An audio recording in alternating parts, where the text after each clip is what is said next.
All right, guys. Welcome back to another live episode of Renew Your Finance. I'm your host, Adrian Artist. We got your co-host, Rondell Smith. And we got a Evening. special co-host with us tonight, my beautiful wife, Deshonda Artist. And we just welcome everybody back to another episode of Renew Your Finance.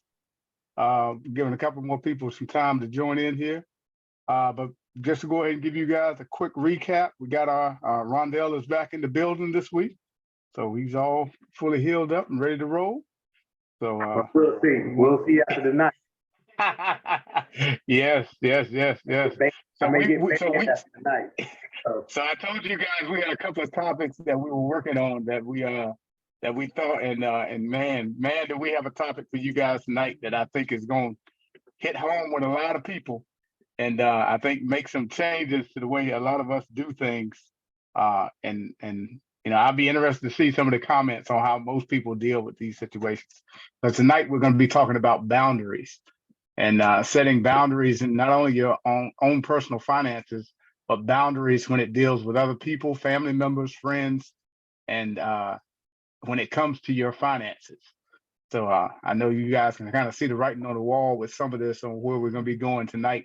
So, and it's been a challenge for some not so much as others. But we're gonna have a good time and we're gonna dig into it. But just give you guys a quick recap. Last week we closed out our series on the 5 P's. We talked about prosper, talked about the the benefits of now we're living in the overflow, we're living in the abundance, we're able to give, we're able to not have a lot of the pressures on us because now we have a plan in place. That when those unexpected events come up, we have an abundance so that we're not looking at, credit as our way out. We have an abundance. We have our emergency fund funded. We have, sinking funds. We have all of these things that we plan for. So now we have the abundance and we're living in that when the Bible says, that prosperous life. So not only do we prosper with, the abundance of our finances, but also prospering with the knowledge and wisdom that we've gained over the course of our, of our journey. So as we continue to expand on that, we continue to gain more knowledge, gain more wisdom. That's the execution of that knowledge. And, we just continue to press forward. So without further ado, we're going to jump right into tonight's topic on boundaries. So Rondell, you want to start us off now with boundaries, sir? Yeah, so this is let me get the people who may join us tonight or those who may watch the video later how this topic actually came up. So yeah, like most topics, sometime throughout the day, Adrian and I have discussed on financial topics based upon what's happening in the news or possibly happening in our personal lives or something that we may have read in an article or something like that. And the word, we were discussing another subject, but it kind of shaped itself into boundaries in regards to, why is it that these situations are happening and how we're contributing to those situations. And so what really transpired is, based upon the discussion, is that we understand that some of these things are taking place not by happenstance, they're actually are just going to happen, but the execution of that is based upon us not having boundaries. And why should we have boundaries? Are they healthy to have boundaries? Is it healthy to have boundaries on certain topics like your finances? Or what is the reason why you're not creating boundaries around certain aspects? Because some of us, let's be real, we create boundaries around our relationship. You're not arbitrarily going to let somebody go in your bedroom and catch you in your peekaboo. I mean, that's a boundary that you established a long time ago. It's just going to be me and you, baby, because that's a part of our privacy. Some of us, we set boundaries in regards to our kids. When our kids want to hang around with certain social circles and things of that nature, we'll set boundaries for them to protect them in that regard. But when it comes down to finances, there are some times and sometimes in some circles or in some cultures that we fail to set boundaries. So we want to talk about it tonight. And everybody has a different perspective when it comes down to that.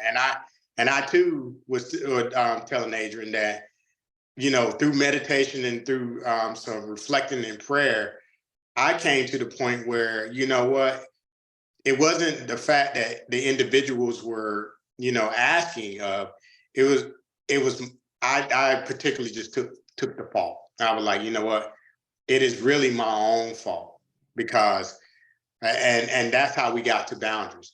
It was my fault that certain things were happening the way they were because I failed to set those boundaries. And I can't necessarily laying that blame on someone else because they decide to open the door that I necessarily wasn't closed or that was off limits or something like that. I had to be the one to take the blame. So just to give you a little bit of story, that's how it came about. But we're going to dig into it more because it's not as surface as that, and it's not as easy as it sounds when it comes down to word boundaries. So what are your thoughts on the word? What comes into mind with you guys when you hear the word boundaries?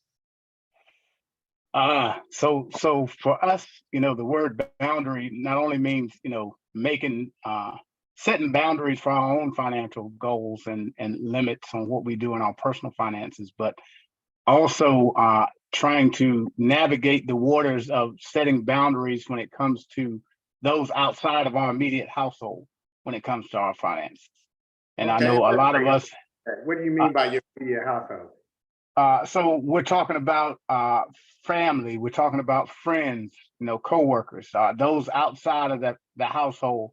And we've all had, family members that for the lack of better term, you don't hear from them much until they need something, and they'll call and chat you up, and then either at the beginning of the conversation or at the end of the conversation, they ask for money, or they ask for something. They're behind on their rent, they're behind on this. So you become that central focus for the family that, when anything goes wrong and they need something, you become the hub, so to speak, of the family. You're the one that everybody contacts for assistance with certain things, and not necessarily just financial means, but sometimes dealing with things outside of the finances, like dealing with medical issues or dealing with other things that they may not understand how to do.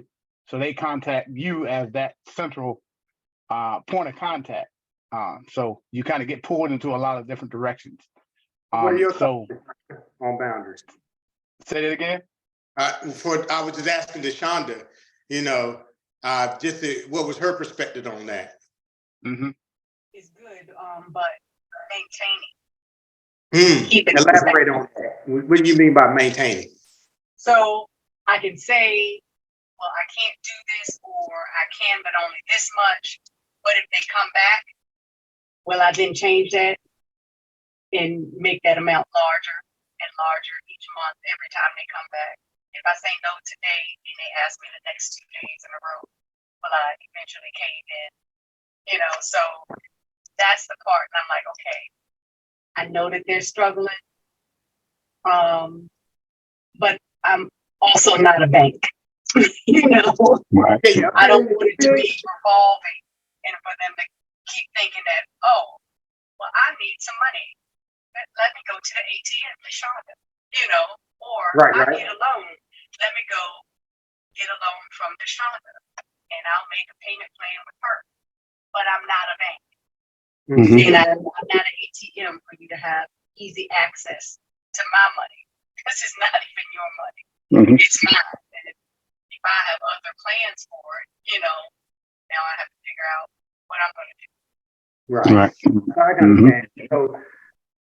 So I when I looked at the word boundary, and I had to look at myself first. So God has a tendency of, like, before I look outward, he tends to turn me inward and make me look at myself.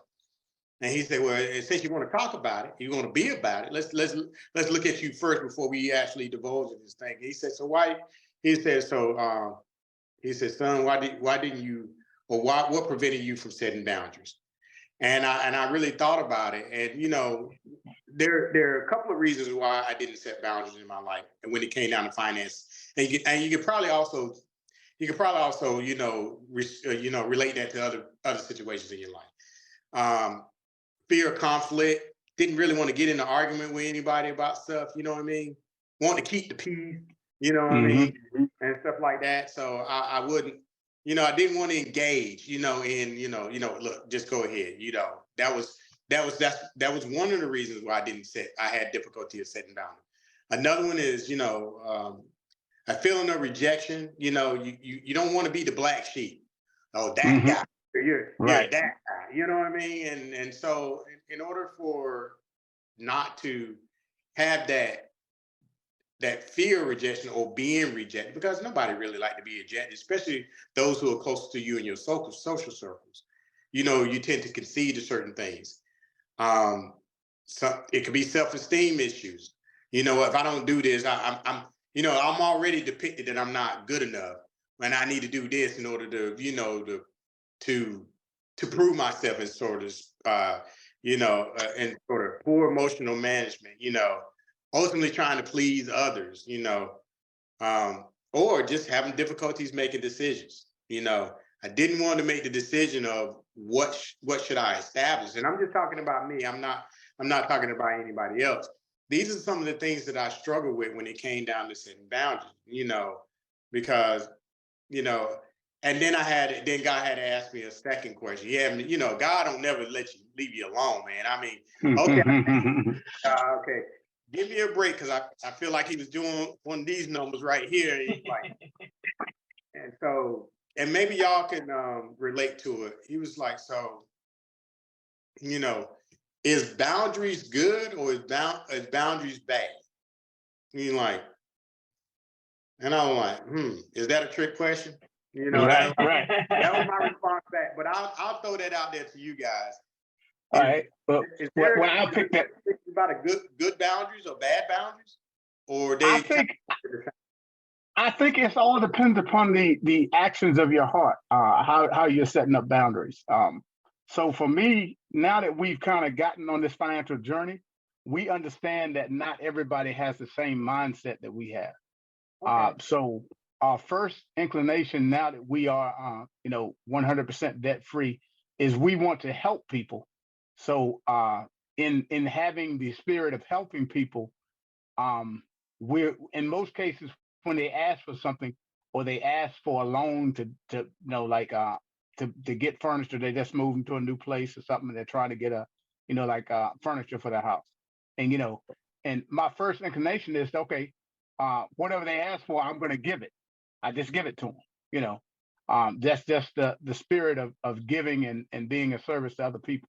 The problem that we have is that we look at it as, extending a gift, but then you have those people that are constantly have something coming up. It's just repeat offenses, so to speak. Like everything in the world is always going wrong with their situation. Whether I it's want to touch on that statement that you say, extended the gift, but I want to hear Deshaunda's definition. Okay. Is boundaries good, or is boundaries bad? What are your take on whether it is a good or bad thing? Actually, for me, boundaries in the physical realm is good, in the spiritual realm is not. That's when it gets to me. Because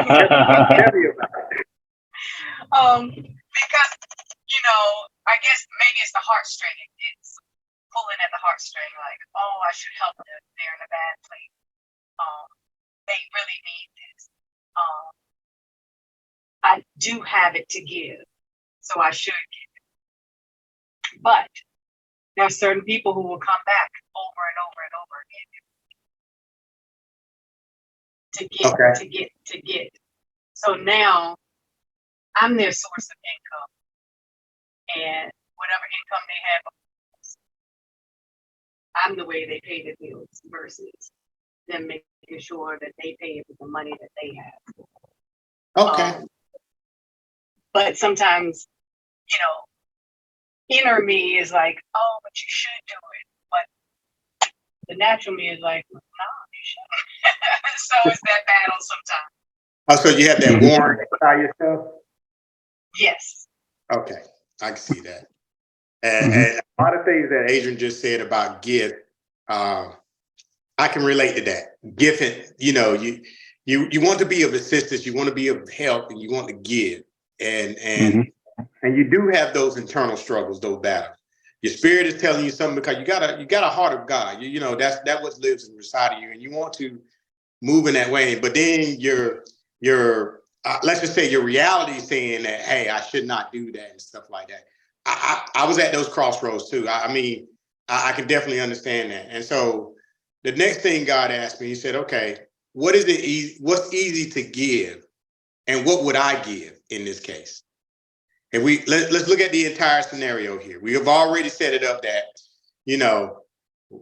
I don't know how to set boundaries, obviously. And I gave you the reasons why I was unable to set some boundaries in there. And then therefore it tend to have me do things that normally, if I were to set some healthy boundaries, I probably wouldn't have done.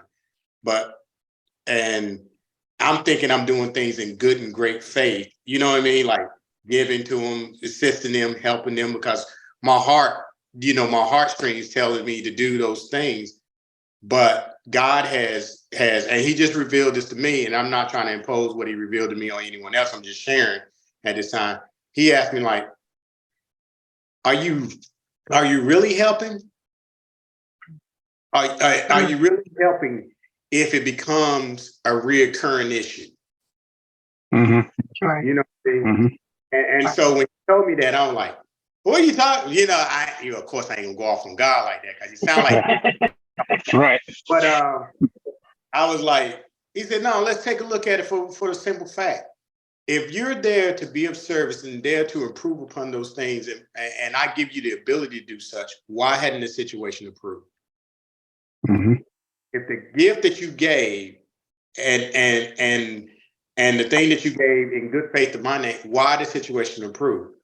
And I was like, well, I don't know, Lord. And of course, me and my carnal mind, I'm like, well, they just ain't getting it. You know what I mean? I'm like, they just won't get it together. He said, no, you just don't give them, you don't give the right gifts. He said, you keep trying to look at them. He said, if you became the source of everything they need, why would they not continue to come back to you?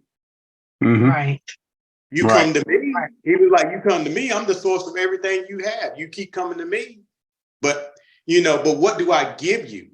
And so what he was telling me is that based upon how he gives unto me is not how I was given unto them, because what he gives to me fixes a situation, corrects a situation. What I was given to them was perpetuating what I was given at the time was perpetuating a behavior. I was reinforcing behavior. And so let's talk about those things. When we say that we want to be assistant and keeping in the context of boundaries and stuff like that, because it's easy to give this, but sometimes that's not what really the situation needs. And we have to recognize the situation from where he stands from versus where we stand from. Because just like you love, I love, we all love, although some people have called me cold-hearted, I have no feelings. I deny that. That's a lie from the pit of hell. But anyway, I digress. There's sometimes we look at things in a certain aspect because they're only doing what is being allowed to be done. Right. What do you think about that? What is your thoughts on that? You hit the nail on the head there, because like I said, once we started this journey, we one thing that we wanted to impart on other people is share the knowledge that we learned on how to manage our finances, so that we're not put in a particular situation, especially when it requires. Thank God for us, we've kind of been pretty good stewards at managing what we had, managing the debt. And knowing that we had to make those payments on time, so we didn't let stuff get behind. And we put priorities where priorities should have been, when it comes to our finances. But as we went down this journey, and now we're starting to budget, we're starting to be intentional with our money, and now we're getting situations where people are coming asking, and the first 2 or 3 times, we're fine, just give it to them. Let it go however, most cases, who's borrowing it, you've already kind of written it off in the back of your mind that once I give this person, even though they told me they're going to be back on Friday to give it to me, I've already kind of written off the notice that, hey, once I give them this $10 or this $20, I'm pretty much writing that off that it's gone. I ain't expecting it back, Right. And I think we had that expectation. So that way, when they don't show up or Friday comes around and they don't show up, we don't have any heartburn about it because we had already set in our mind that if they give it back to us, fine. If they don't, I'm not going to, hold this against them. It's pretty much a debt that we've canceled. But the problem is, so let me ask you this question. So yeah. when you wrote it off and said you don't have no heartburn about it, I'm gonna be 100 with you. But if I see them a week from now in some store buying something that I'm gonna have a mental issue with, I'm just gonna be 100 with it. I'm like, this joker just bought a 20-piece. And it cost the same amount of money that I gave, but I ain't even get a piece of chicken, nor did I get what I gave to that individual. Right. Oh yeah, I was getting that. Yeah. So and I was gonna say that the other mindset that we had prior to that is, once you loan them, they borrow. I guess really a lot of the times it depends on the amount that you loan them. So now you loan the same $10, $20, we ain't too concerned about that. But to say they come and they rent they about to get put out. They need rent. They need $300. They need $400. And they just need, I get paid next week, and as soon as I get paid, I'm gonna get this back to you. And then all of a sudden next week comes, you ain't seen them jokers. They ain't calling you, they ain't said nothing to you, and with that dollar amount, you're expecting this individual to show up when you gave it to them. So now you're holding this money in a higher esteem than $10, $20. So you don't write that off in your mind. You very generous with $300 to $400. I'm thinking about the $10. I'm thinking about the $5. I'm thinking about the $20. And here's my perspective why I think about that. Yeah, I know how much it takes, what effort that I put in to make that $5, that $10, that $20. Right. So I do know that $10 turns into 20, 20 turns into 50, 50 turns into 100, that eventually equals to the $300. Right. So I am thinking about the $5, because as we all know about compound interest, compound debt is a such thing too. Right. If you continue to do that. So, literally, I'm just going to be 100. I am thinking about the $10.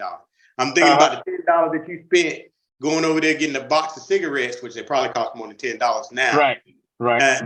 That it took me 2 hours if I'm working at a job back in the day that I used to work at. Right.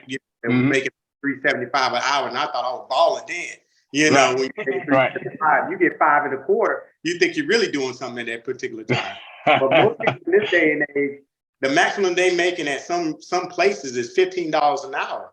So you telling me you come get $10, I just took 3/4 of someone else's hourly wage. So that speaks volume about this, the effort that it takes in to get even a little amount of money that is.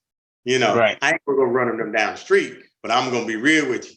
I ain't thinking about when they borrowed $300. When they borrowed that first 10, I'm thinking about it already. I got you. I feel you. I've been there because what happens is when they borrow that first 10, and then they say they're gonna pay it back to you, and then the date comes that they said they're gonna pay it back to you, they don't show up, and then what's so bad about it? They had the audacity to come back and ask you for more money, and they ain't even paid you back the money they told you they were gonna pay you back when they got paid. So who's involved there? Hey, that's part of those emotions we talk about when we're saying, you start feeling some kind of way. And now we get into those emotions like we looking at, this joker just, you see them walking in the house, like they may be next door to you or something. You see them coming back from the store and they got a 24 case of Budweiser, walking in the house with it. And I know that costs more than $10.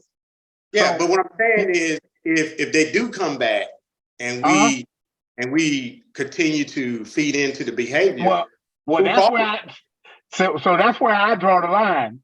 at that point, I don't give a, if they ain't paid me back the last $10, like, man, you ain't even gave me back $10. You told me you were gonna pay me on Friday. So what I look like giving you another $10? So, You know, I know, what are man, your I know thoughts? something came up. Yeah. So So what are your thoughts? I have a really hard time.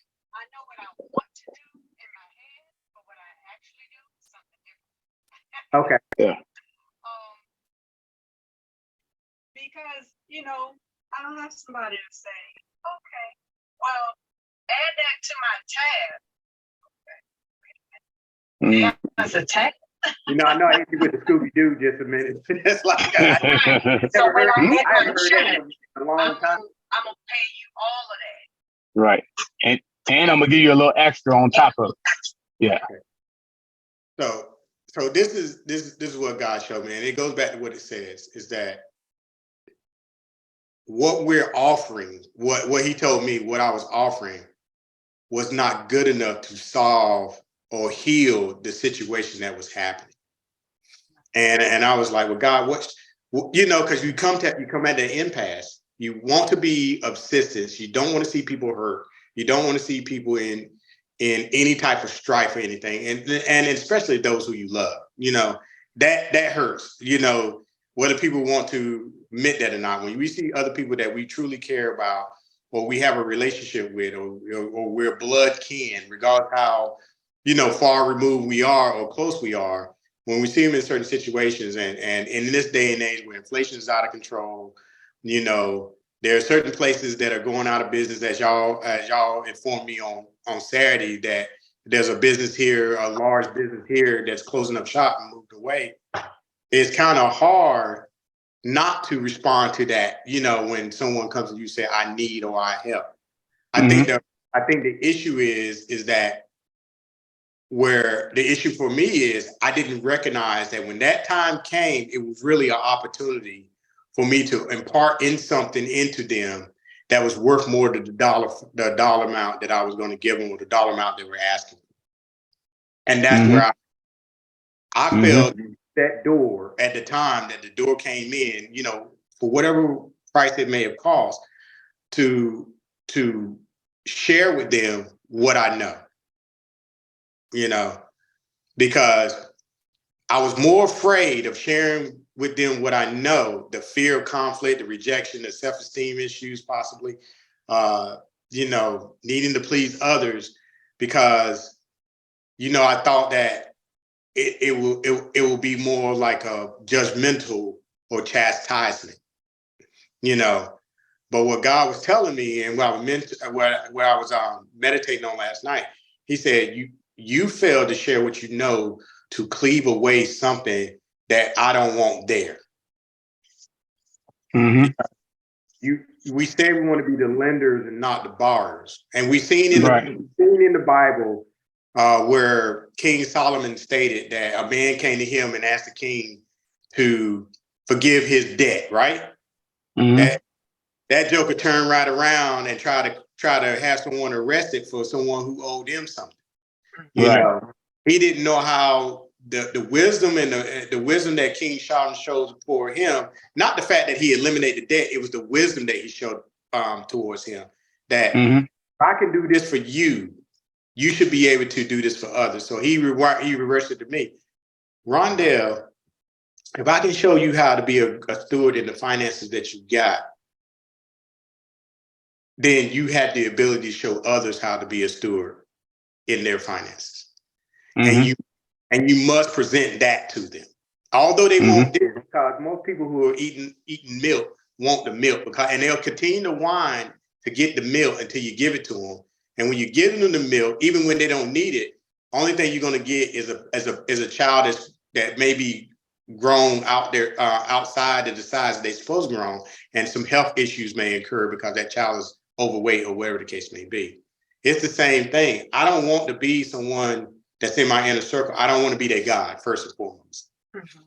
I don't want them to be enslaved to me, because now they're a borrower to me internally. And so what are your thoughts on that? Have you ever thought about that in that way, that if someone comes to you, because we're all children of Christ, and we all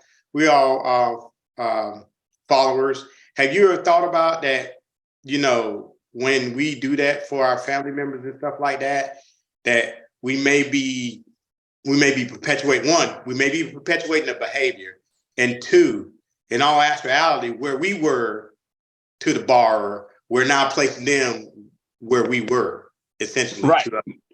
Yeah.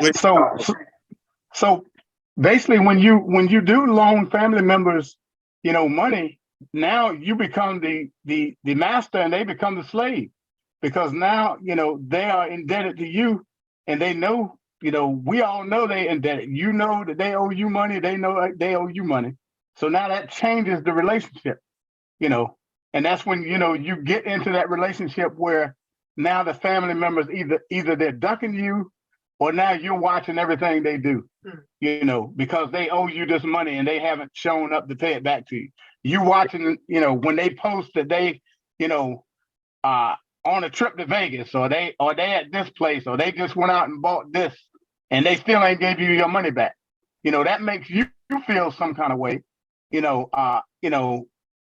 for them even borrowing the money from you, especially when it's something for the four walls. Like they call you and say, hey, I can't pay my rent, or I'm behind on my car note, or I'm, behind on this.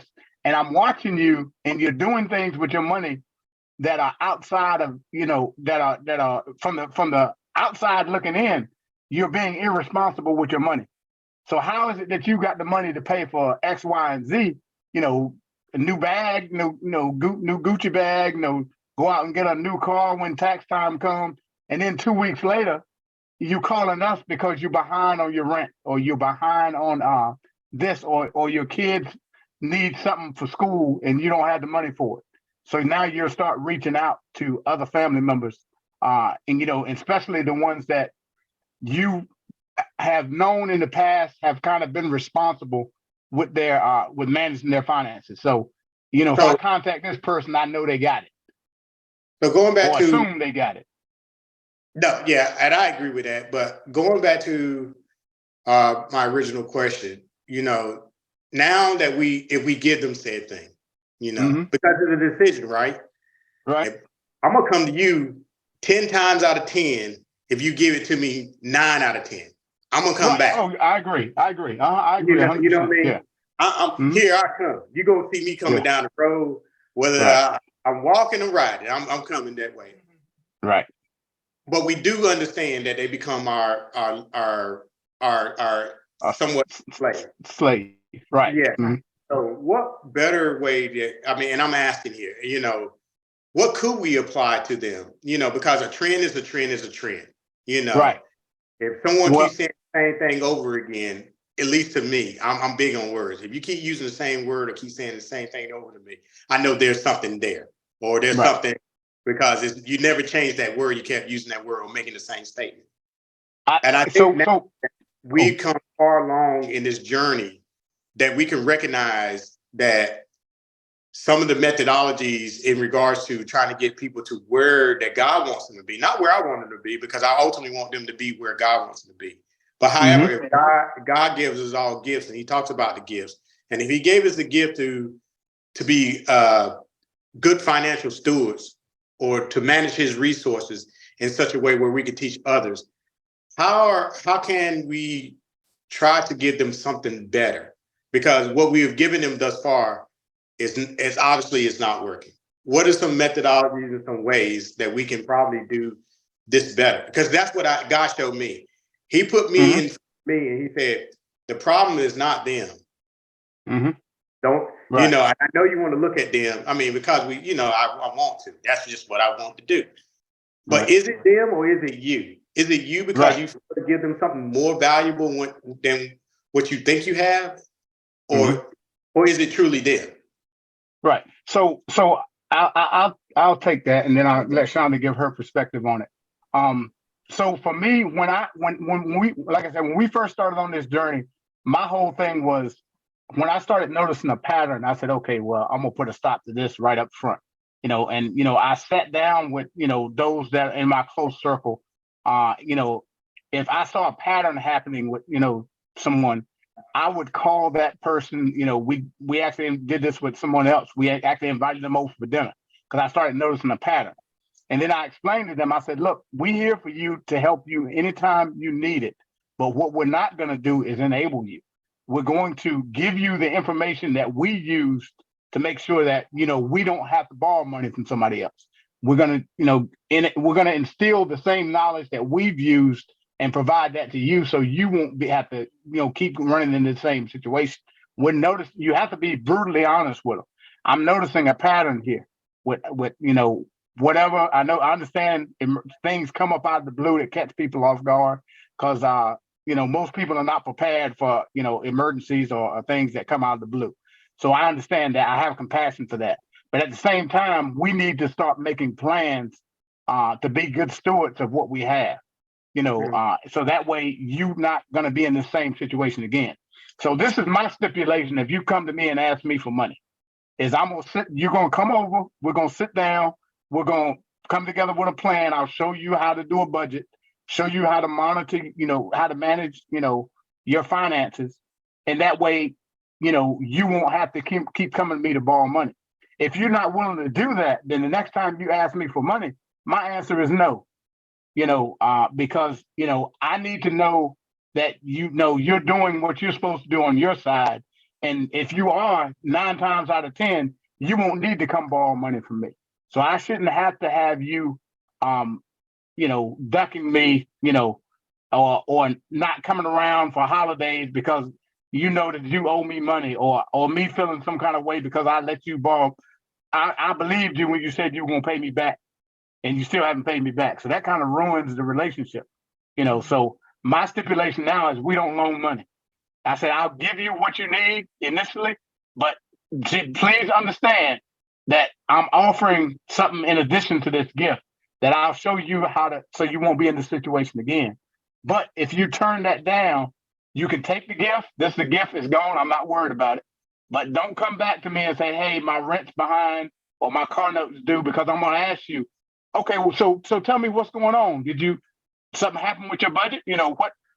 What didn't happen? Especially if you didn't even accept my offer to come over and sit down and learn, how to fix your finances.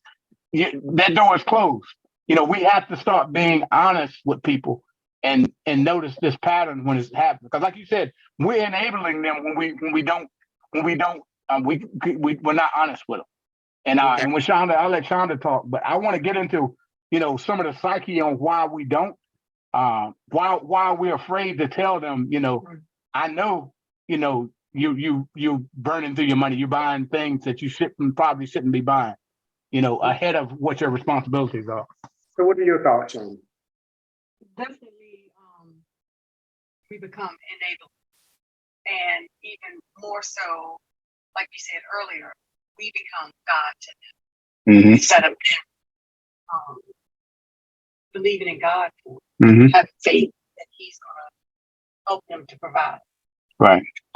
So now they turn to us every time. Instead of if they have it, we have it. Sometimes they even skip themselves of being able to provide those things. Okay. And it could be simple things, $5 things. Right. But they'll come to us to borrow $10 to get $2 to $5 thing, instead of them either finding out a way to get it themselves or learning to deal without it. Right. Until they do that. Right. So it's that instant gratification. Okay. Feeding into. Yeah. So.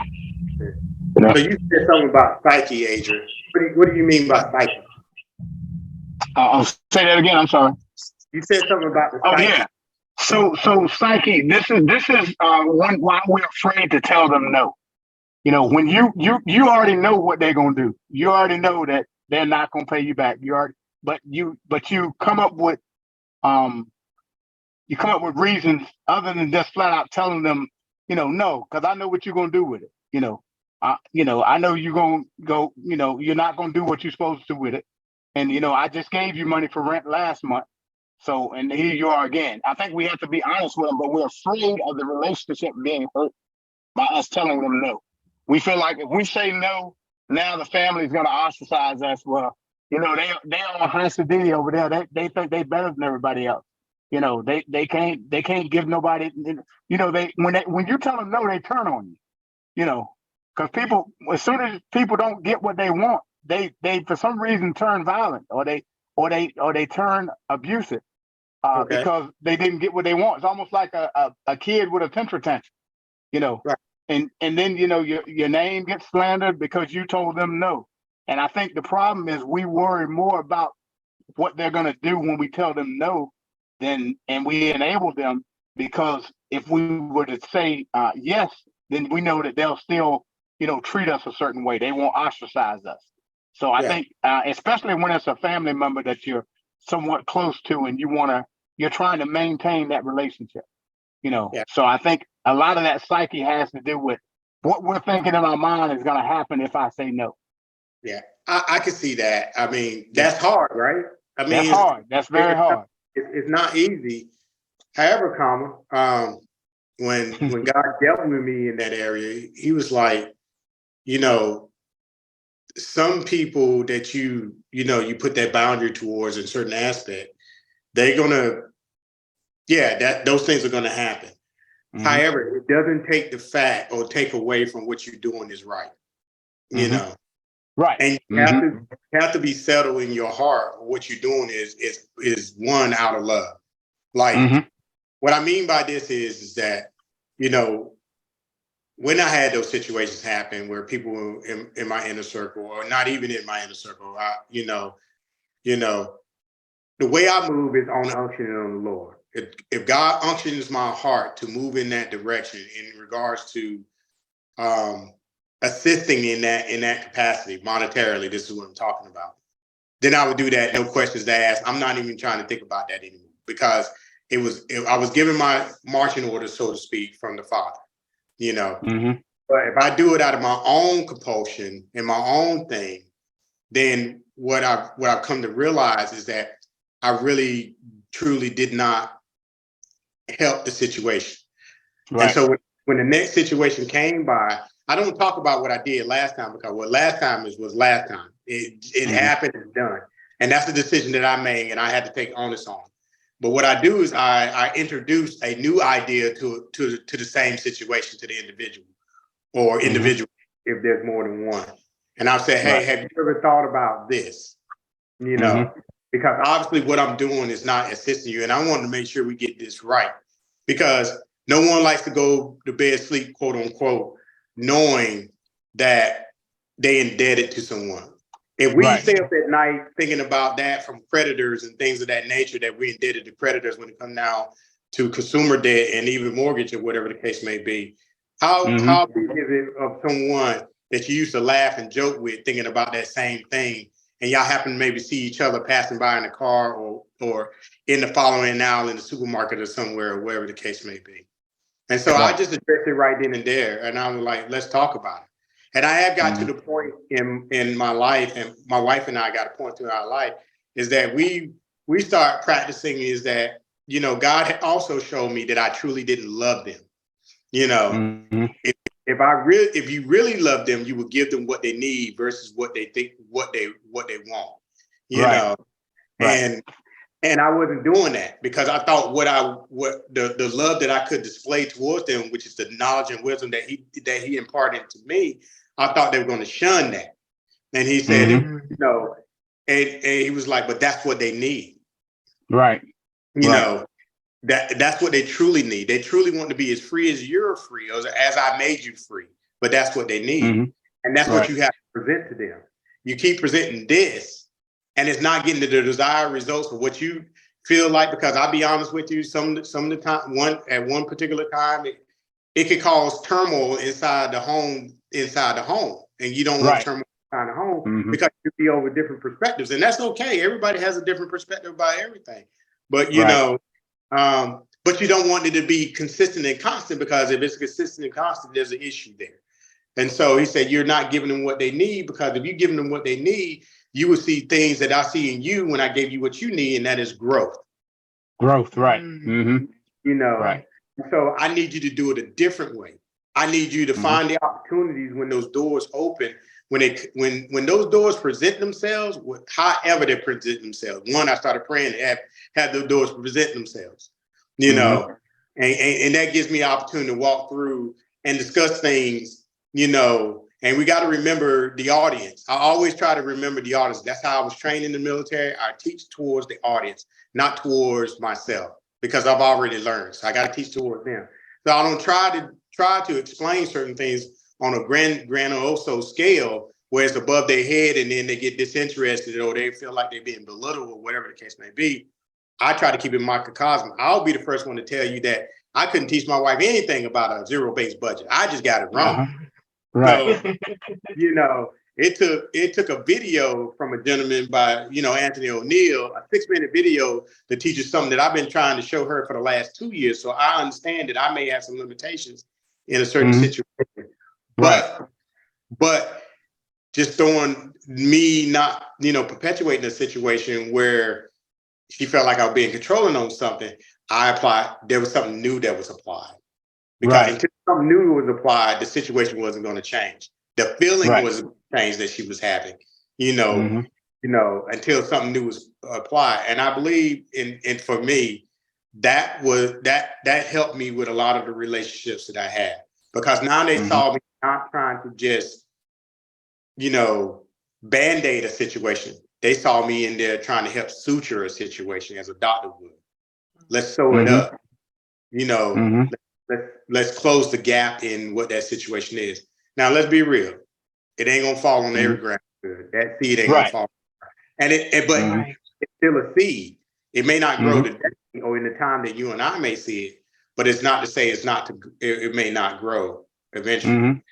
You know, and we know that a dollar is an item to be expensed. That's why it's called a dollar. You know, that's why it's called expenses, or that's why it's called because it's meant to expense. But the word or the knowledge, you know, that's not meant to expense. That's meant to store, to restore or be stored, and to help, you know, a situation grow from where it at to something where it can be.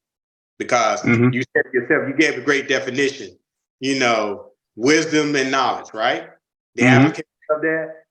Right. So if you give that to them, then eventually, may not even our time frame, but prayerfully in a time, you'll see the application of such if it's continued to apply. And I do believe in repetition. It does work.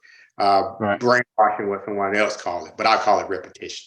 So definitely get it. Yes. So I guess my question now is, for those that are dealing with this and dealing with the with struggling with that, what is some things that we can offer them that would help them, you know, overcome that, or, you know, break that cycle? You know, how can we address that with the person? You know, do we come off with, you know, and, you know, tell them exactly what we're feeling? You know, I think you're wasting your money. You know, I think you're mismanaging your money. I told them. I mean, because I believe that's evident, right? Right. I believe that's like telling a drunkard that got a bottle in his hand, I believe you're an alcoholic. Yeah, it's on your breath. I mean, that's kind of evident. Right. Sweating it out your pores. I think that's kind of evident. I think. I think that when a person comes to me and like, look, I'm concerned. This is the discussion that I had with an individual who I discussed with, who couldn't get past payday loans. Oh, wow. Okay. And so this is an individual that I happen to mentor. And they, you know, first and the 15th in the military comes to first and the 15th every time. But they would need a payday loan to get to the 15th or the first on the situation. Wow. And, you know, and I, you know, sometimes you be like, hey, you don't need to reject. That's none of your business, you know, blah, blah, blah, blah. But there was something in me, which I believe was he, that told me you need to talk to them. And the way I came to them is not with a judgmental heart or anything, because I was quite concerned about it. Because I knew that if the situation kept going in the direction that it was going to be detriment for their career. And I was like, hey, look, dude, I'm not talking to you as, you know, Sergeant such and such. I'm talking to you as Rondell.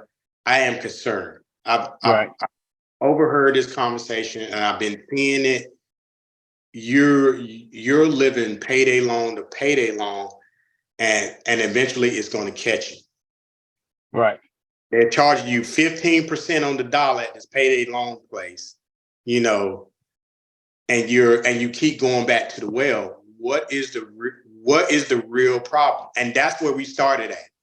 I sat down with him and I said, look, we got to find out what is the root of the problem, because the payday loan is solving a moment in time, but it's not solving the problem. What is the root of the problem? And once we found out what the root of the problem was, once they had enough courage to tell me what the root of the problem is, we can start applying the actual fix to said problem. Most of the time, I don't ask the people, what is the root of the problem? That you really need to know. Right. And it could be a multitude of things. It could be, you know, people want to live a certain lifestyle. It could possibly be that. It could be that a person hours got cut at the job. It could possibly be that. It could be that I just simply don't know how to manage the resources that I'm given. I was never taught. I don't know how to, you know, and I'm embarrassed about it, you know. Right. Or it could be, you know, some other thing that we may have not thought on the call tonight. Right. But I think communication and coming from a, you know, a place of love. You know, and then they can see that you're open to it, because if a person see that you're going to be judgmental, they're going to be standoffish. That's just right. Exactly. And that's what I was about to say. The approach that we have. Yeah. That's big. I lead with my heart now, and most people, like, even if I'm kind of gruff with it, they can still feel that I care, that I've taken on the sense of concern that they have. And that's how I approach people. And I even approach people who I mentor to this day when they come to me about this subject. I lead with a heart about the subject, because I understand that the symptom is something that you're coming to me about, but I'm more concerned about the disease or the wound. How we're going to fix that, you know? How can we fix that? Like most doctors, you know, find out what the true situation is based upon symptoms. You know, is it what you're eating? You know, what's causing your high blood pressure? You know? And I think you got to change your diet, your exercise. Yeah. And we may need to spend that time. And if they say, well, no, that's not what I want, I'm like, okay, but that's what I offer. Right. And go ahead. I'm sorry. Go ahead. No, I'm just saying. And I believe that I understand what you're asking, but this is what I'm offering. And it's a decision that stay firm on that. Yeah, and I think us coming to them from a standpoint of love. Hey, I noticed this is getting more frequent. Something must be really. I'm concerned that something's going on, and I want to help you get through this. And it doesn't. And it seems like me giving you money every 2 days is not helping you. So I need for you to sit down and you know what's going on, so I can really help you get through this. You know what happened, and try to get this person to open up to you.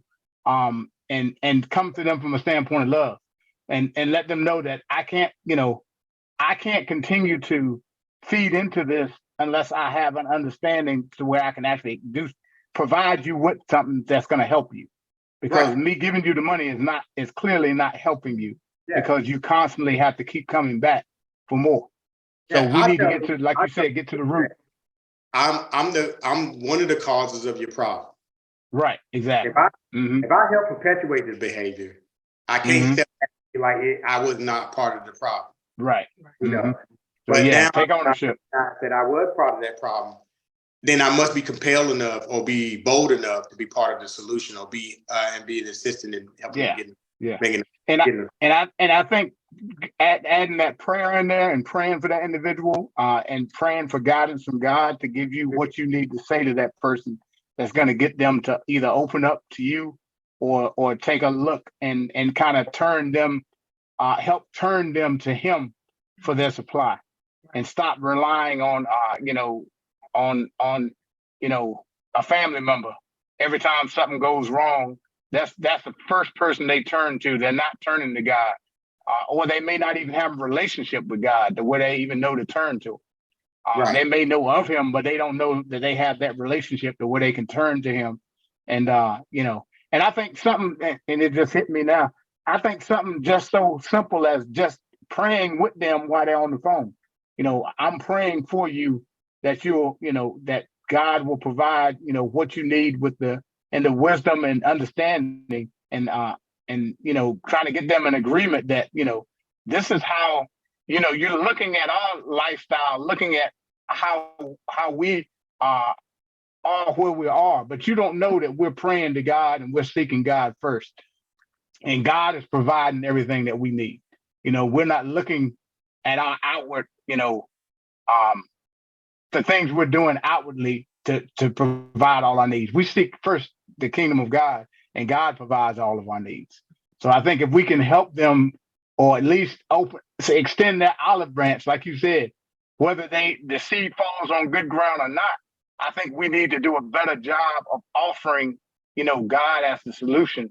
And then that wisdom and knowledge, like you're saying, adding that on top of it so that these people can get the help that they need, because a lot of times they are far, God is the last thing they thinking about, when a crisis happens. And in most cases, what they're trying to get the money from you for maybe, for something that's against what God is, it may not be something that they can pray to God for, because it's something that, is against, his will for their lives, that kind of stuff. That's where God gives you discernment. Because if he made you the steward, he's going to give you discernment over his resources. So I used to say, I don't have it. And then God said, you're lying. And that's how he speaks to me. Yeah, that's true. You're true. He was like, right. You lie. You lie. Right.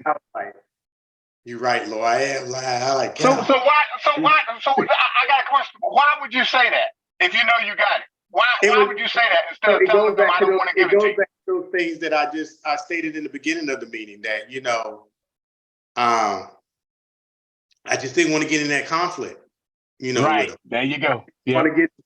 But at the same time, after a while you grow and you mature, and and I was talking to my wife about it, because my wife she used to do the same thing, and she will also do you gotta ask me, Uh-huh. Hey, and I'm like, man, we in this thing together. What you doing? Right. Yeah. They put it back on you for them. But I gotta talk to Rondell about it. Or I gotta talk to so and so. And then next thing you're the villain in the family. Adrian controlling all the money. I don't mind. Adrian telling Adrian ain't done nothing but try to be a good steward in his household. But now Adrian controlling all the money. He won't let her do nothing. So, that's the word on the street. When I expressed to her, I said, babe, we can't keep saying that, because we really cause our tongue gets powerful, and we kind of bringing curses on ourselves when we say crap like that. I see. Yeah. I had to really think about that thing. I ain't really, kind of like, equate that I'm talking against myself. Right. Like I ain't got it. Knowing daggone well, that God has provided it. Yeah. So I do have access to it. Although it's his, I have access to it. Right. And so we sat down and talked about it. She was like, you know what? I say, babe, we just gotta tell people, or when the situation happens, that I do have it. Yes, you're right. I do have it. Mm-hmm. I'm not comfortable to giving it to you, because I don't think it's going to help the situation. Right. That it's not solve the issue that you're having. In some instances, it could solve the issue and it's just find no good, but God will discern and the press of your heart when those things happen. But then there's other senses where we're not blind. We've seen the trends. We understand what is going on, and by perpetuating that situation, is not going to help the issue. But I'm not going to sit here and lie to you just to deflect the situation. I'm going to tell you straight up. Hey, you're right. We do have it. We could give it. If it ain't gonna possibly not hurt anything. However, I don't think it's gonna help your situation. Let's talk about the root of the problem. Let's talk about that. Let's get to that. So that way you too, because God is respective of no means, you too can live in that life where, the things that he wants for you to be free and free indeed, you can be free indeed from a financial standpoint. Right. So we just start talking. Now, have those things come back where, some individuals have stopped talking to us? Yeah. Yeah. Mm-hmm. It happened, or have gone a great while not speaking to us. Yeah, that happened too. Right. Have we lost one bit of sleep over that though? Nah, Right.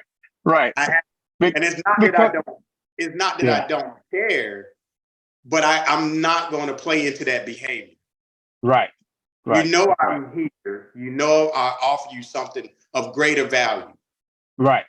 But that's not what they want right now. It's supposed to be monetary. Then let it be monetary. Okay, great. It's no big deal. But if God said what you've given them is not a gift that I will give you, I will give you the ability to do versus here just to do today. Right. Right. I got you. I need to follow through and try to help get them to the point where they have the ability to do going forward and not the ability just to do today.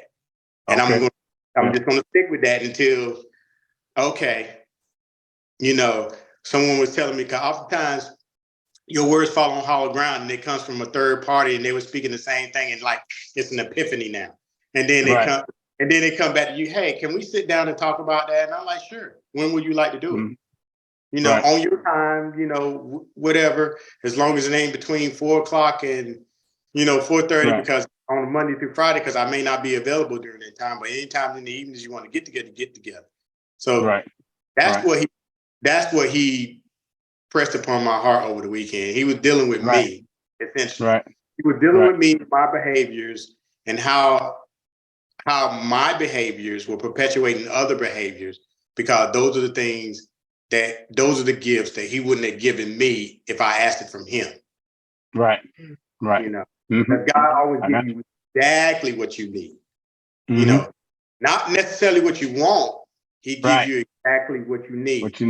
Right. And he doesn't mix any words neither. So he tells you exactly how the old folks say TI is. I don't even know where that came from. Right. But he'll tell you how the TI is, and his word is sharper than a double-edged sword. So it's sometimes it's meant to cleave, and when he was dealing with me on that, I actually even, like I told Adrian today, I called him that last night, unfortunately, because he had hit me so hard with what I'm saying now. He was like, before you look at the situation outwardly, you got to look at how you're contributing to that situation to be the way it is. And then also he just told me, when, a kid would try to play dumb to their parent, a little bit, at least I still tried anyway. And I'm 49. So I'm like, what do you mean, Lord? It's your fault. That's how he kind of put it at the end of the day. Right. And then he just went there and he just unfolded it for me. Right. I got you. Well, all right, man. So that's our time for tonight, man. Like we said, this was going to be a hot topic and it was going to go in deep, and we did just that. I know I got a request from Miss Robinson Goldie. She told me that because we missed our session the other week, that we got to do we got to do a back-to-back to get us back on track. She said, yes, I did. She had to calm down. Yes, I did. and then 20 minutes to find y'all tonight, and you get it. Because I couldn't get nothing. I said, what the world? Well, we're glad to have you, Goldie. About that. So, Goldie, I tell you, it ain't on me. It's up to Rondell if he want to do it next week to get it back on the 2-week schedule. But so what he said? What you said, Rondell? You gonna be on vacation? No, I ain't saying no such thing, ma'am. Oh, okay. No.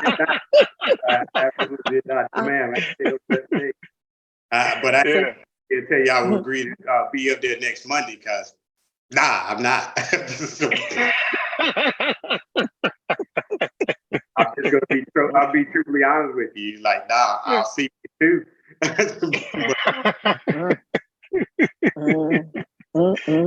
won't say boy. nothing. I won't say nothing. I won't say a word. You know. I love you though, and I love your teeth. Oh boy. Okay, yeah. not a problem. Well, Look, not a problem. And if a gallon show up, it will just show up. Amen. Amen. Then. I'm gonna show out. Right. Yeah. So guys, but yeah, guys, but that's our session for tonight. And actually we've got another topic that I think we're gonna touch on that we thought we'd have enough time to do both of them, but we realized as we dug into this boundaries thing that we definitely were gonna have boundaries have its own meeting. So next week we're gonna I think we're gonna get into what it means to live within your means and below your means. And kind of dig into that and how our psyche plays a big deal in us having the ability to do that. And everybody yeah, have a definition of what that is. everybody has Rondell made a great point. Everybody has their own definition of what that means. And we're going to touch base with that and kind of touch on that a little bit during our next session. But once again, guys, thanks everybody for joining us. Yep. For those that watch the video later, we'll have this posted on the YouTube channel. I should have it up there probably no later than Thursday. No later than actually Wednesday. And we also have the live. And please if you view this on the Facebook Live, go in, make your comments, give us some feedback on what you guys thought, and we'll try to address it during our next session. If you guys have questions or feedback, we'll read all your comments and we'll try to address those during our next session. For those that weren't able to join us live tonight. But once again, we appreciate everybody joining us. My beautiful wife has joined us once again, and hopefully we'll have her joining us to give a female perspective on the next shows coming up. So, she has her other schedules and things too. So whenever we can get her, we'll try to get her. But yeah, once again, everybody, you guys have a great evening, and we'll see you guys in 2 weeks right now. Oh yeah, no doubt. No doubt. I'm staying fast on that one. I mean, what you want me to do? You want me to say the cliche thing? Well, I'll think about it. Yeah. I already thought. All right. Okay. So guys, we'll see you guys. All right, so guys, we'll see you guys in 2 weeks. And y'all be blessed. You guys have a great evening. We'll see y'all later. Blessings to you all. All right, have a good one. Thanks, Cody. Bye.